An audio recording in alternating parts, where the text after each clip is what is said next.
Ladies and gentlemen, this is CBP World. I'm your host, Benjamin Lee, and welcome aboard the Eastern Express. Now, the war in Ukraine isn't just being won with tanks and artillery. It is also fought with dollars, euros, and promises that may never arrive. The IMF has sounded the alarm.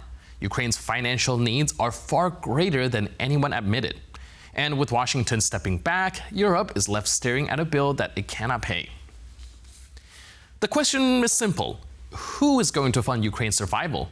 Because if the answer is no one, then the storm that breaks in Ukraine will sweep across the continent.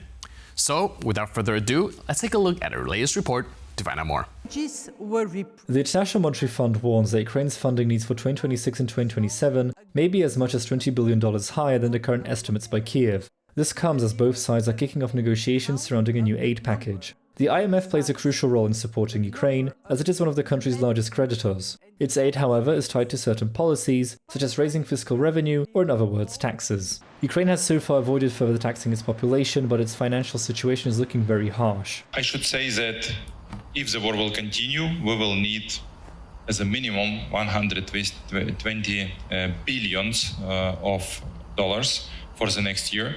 Ukraine's finance minister Serhiy Marchenko has said that the country will need $45 billion in external financing to service debts in 2026. To obtain this sum, Kiev has been in close contact with not just the IMF, but also the G7 and the European Union. Loans and foreign assistance are the most important ways for Ukraine to be able to fund its defense effort against Russia. Without these funds, some observers warn that the country will be unable to keep up with the mounting pressure being imposed by numerous Russian pushes on the front line. If the actual amount of needed money is not agreed upon fully, or if it turns out to be insufficient, then ordinary Ukrainians will also feel the consequences in their wallets, as Kiev may be forced to make up for the difference through less popular means. And now, let's zone in on the East-planning portion of our show.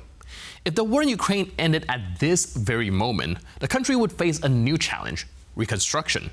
Given Ukraine's current economic struggles, the post-war recovery effort appears more like a distant hope than a concrete plan.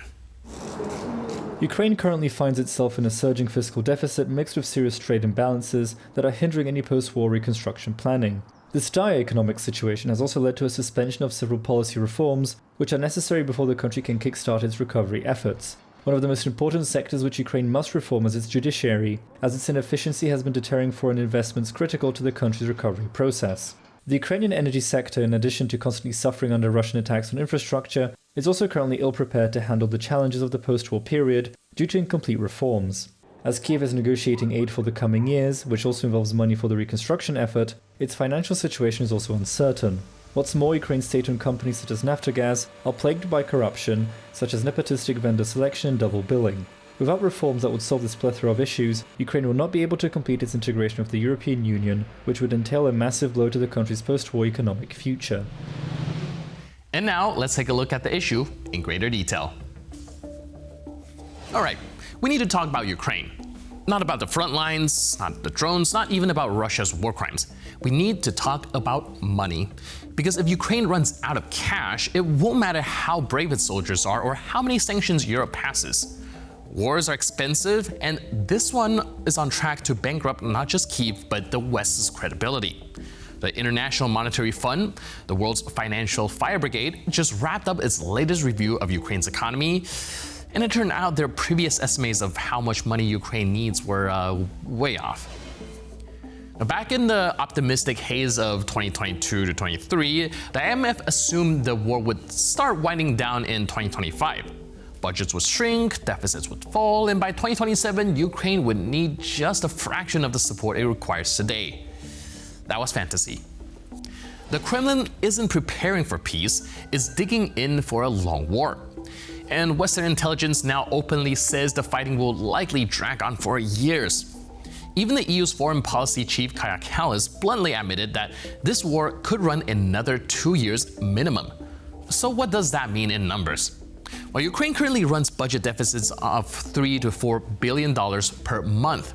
The IMF now admits its earlier assumptions were heroic, meaning delusional in hindsight, and it says Ukraine will likely need an extra $10 to $20 billion through 2027. Ukraine's own finance ministry says the real number is closer to $37 billion. Independent analysts think even that is low. And the IMF doesn't even count military aid. It focuses only on the civilian budget and balance of payments. But according to the Kale Institute, the true cost of supporting Ukraine's war effort is closer to $100 billion every single year. That is a real price tag of survival. So, who pays? Under President Biden, Washington covered about 40% of Ukraine's financial needs.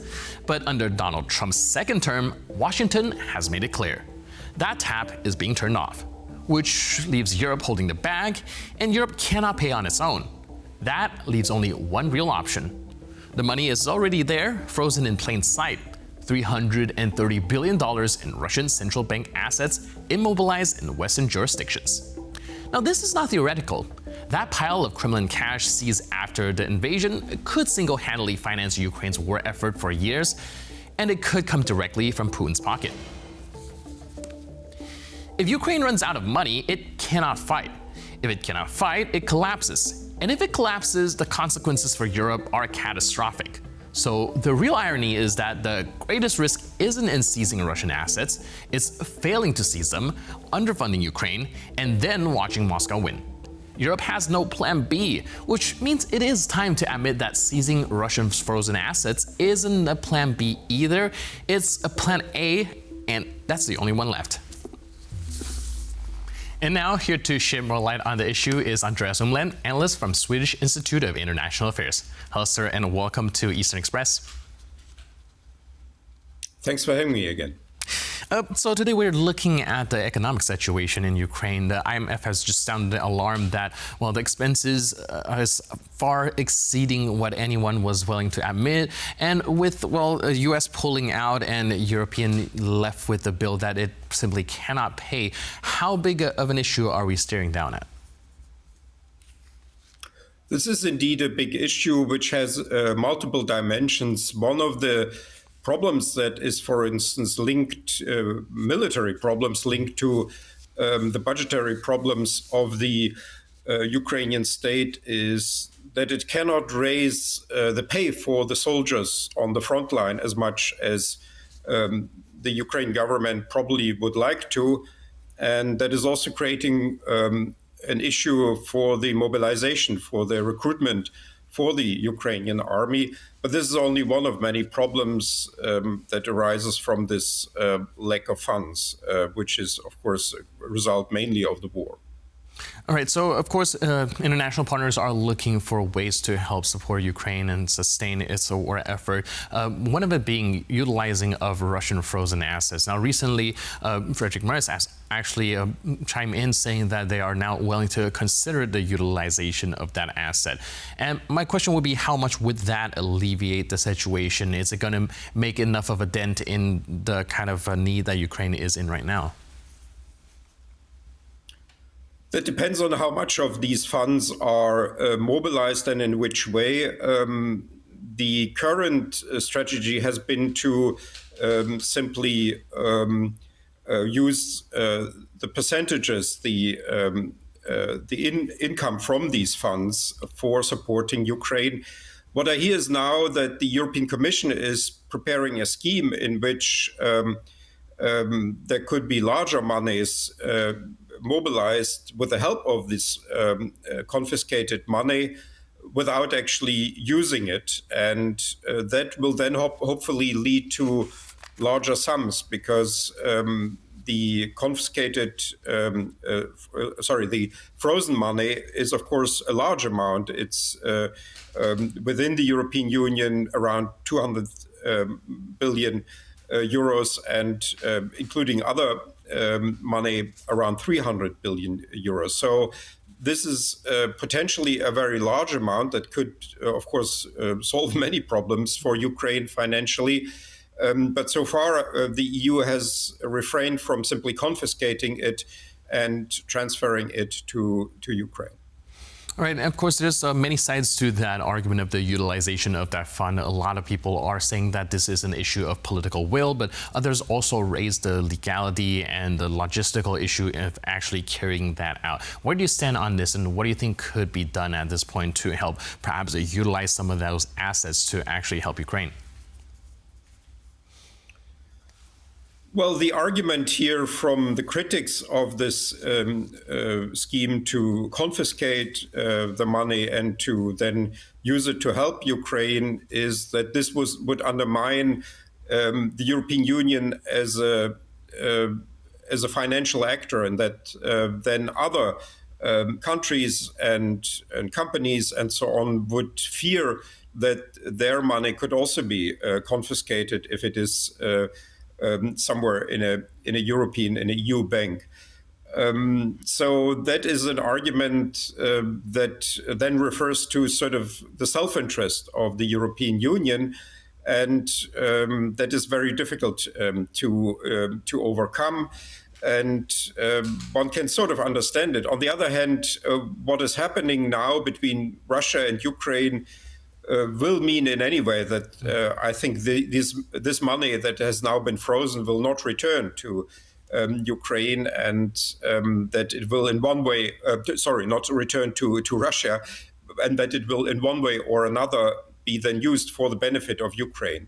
So this is now this situation, and what I hear is now that the European Commission is trying to find a way out of it, and then to mobilize this money for the support of Ukraine without actually confiscating it. And how much is that actually going to be helpful? So seeing that we're talking about 200 billion here, 300 billion there, but a lot of these are also in the form of assets. How rapidly and how efficiently can these assets actually be utilized and translated into something that can go to the front lines? Yes, that's a good question. And I think the people in Brussels understand this issue, that to simply, after 3.5 years, let this money be laying there when Ukraine has such a need for financial support is not wise, and is also putting a strain on the European member countries of the European Union, because they have, if this money is not mobilized in one way or another, they have to provide the support for Ukraine from their own budgets, and that is unpopular, or it is becoming increasingly unpopular in many countries, and is also an issue now for populists that are trying to make basically the argument that their own interests come first in the US. This is simply called America First, and that therefore these budgets of the European countries should not be used to support Ukraine. That is, of course, very myopic, very short-sighted to argue this way, because the war that Russia conducts against Ukraine is also concerning European security, and I would even say world security. But that is popular, and that's why now this money, these other sources have to be found, and at least the 200 billion that are in the EU, or 210 billion it is, I think, have to be used somehow in a more effective way to support Ukraine. All right, and seeing that there's a lot of economic impact when it comes to this support, and even if these funds are eventually utilized, do you think that the economic aspect and the fact that a lot of countries now have to consider paying out of their pocket is going to erode the will for continuous support, especially within the population? Like you mentioned, a lot of populist voices have already been coming out saying that, well, perhaps this war is not worth funding. Yes, I think that is now exactly the problem, that the support for Ukraine has now become a domestic issue in many countries, most of all in Hungary, where Orban has basically made the future of Ukraine a topic that somehow decides also the future of Hungary, whether Ukraine comes into the EU or not, whether Ukraine is supported or not, whether the war continues or not, is somehow about the domestic issues in Hungary, but also in other countries. This is more and more happening. And I think the problem that we are now encountering is that for a too long time, this Russian-Ukrainian war and the support for Ukraine have been presented as humanitarian issues, as in terms of help, of solidarity, of empathy, and so on. While in fact there's a strong self-interest, or there should be a strong self-interest among European countries and also non-European countries to support Ukraine, to secure a Ukrainian victory in this war. Because if Ukraine goes down or is sort of then threatened by a peace that will actually sort of benefit Russia, and that will let Russia to harvest the fruits of its aggression, then this is the end of the post-1945 world order. And that will then, of course, have large repercussions, not only in Europe, but across the world. But that is a link between general world security and Ukrainian security that I think is not widely known yet. I think the diplomats and experts and some of the politicians understand that. But the wider population sees that as a local conflict and does not fully understand the implications that the Russian war has for European security and world security. I think you brought up something very important here when it comes to the framing of the issue of supporting Ukraine, and very much like you mentioned early on in the war, is framed as a humanitarian issue, a solidarity issue, without really exploring the part of perhaps self-interest of all the other countries that is helping Ukraine, that these perhaps is to their benefit as well. Do you think at some point this message could be clearly enough relayed? Especially we see that during the Biden administration, Washington covered like 40% of Ukraine's expenses, and the tap is essentially going to be turned off by the Trump administration. Is there a way, be it Ukraine, be it its European partners, can be able to convey this sort of thinking, this sort of framing to the Trump administration or any other international partner in the world, that perhaps this is something more vital than they perceive in the first place? There was an interview that Donald Trump gave before his first presidency, I think it was in 1999, for a TV station, where he said that the non-proliferation of nuclear weapons is the most important thing at all, more important than social economic issues. And that is what is at stake here, that if Russia, as an official nuclear weapon state under the Non-Proliferation Treaty, is able to harvest the fruits of its aggression against Ukraine, which is also a member of the Non-Proliferation Treaty as a non-nuclear weapon state. If that happens, that puts the purpose of the non-proliferation regime on its head. Mm-hmm. It basically then means that non-proliferation, not only of nuclear weapons, but also of other weapons of mass destruction, is to the benefit of those countries that have officially the right to possess nuclear weapons. And then the whole system falls apart. And that would then also, at a certain point, be a threat to countries like even the United States if weapons of mass destruction become then proliferated across the world. Well, one of the first aims then of, let's say, terrorists who get weapons of mass destruction as a result of such a proliferation would be exactly the United States. That is well known that the terrorist groups of this world are mainly focused on the United States. So it should be in the interest of the US to protect this regime of non-proliferation of weapons of mass destruction. But the link to Ukraine is often not understood, and we should talk about that, and thereby to mobilize a different kind of support, not out of solidarity, but out of self-interest from countries across the world. Right, definitely. And this definitely needs to be communicated better as well. So thank you so much for helping us unpack all this. Really appreciate it. And thanks for being with us on Eastern Express. Thanks for having me.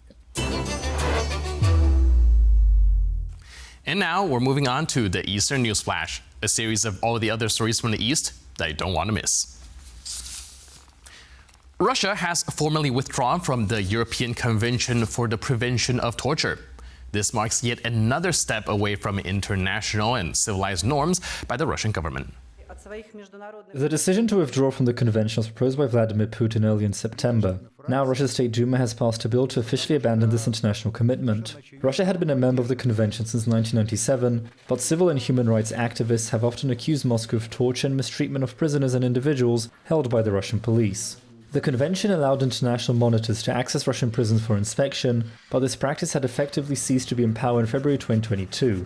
During the war in Ukraine, there have been several cases of Russian forces torturing civilians and prisoners of war, as mass graves and torture chambers were discovered in areas that the Russians had occupied. Vladimir Putin has dismissed a top aide who had reportedly told him to end the war in Ukraine. Dmitry Kozak lost his role as the Kremlin's deputy chief of staff after he advised Putin to hold peace talks and limit the powers of the country's security services.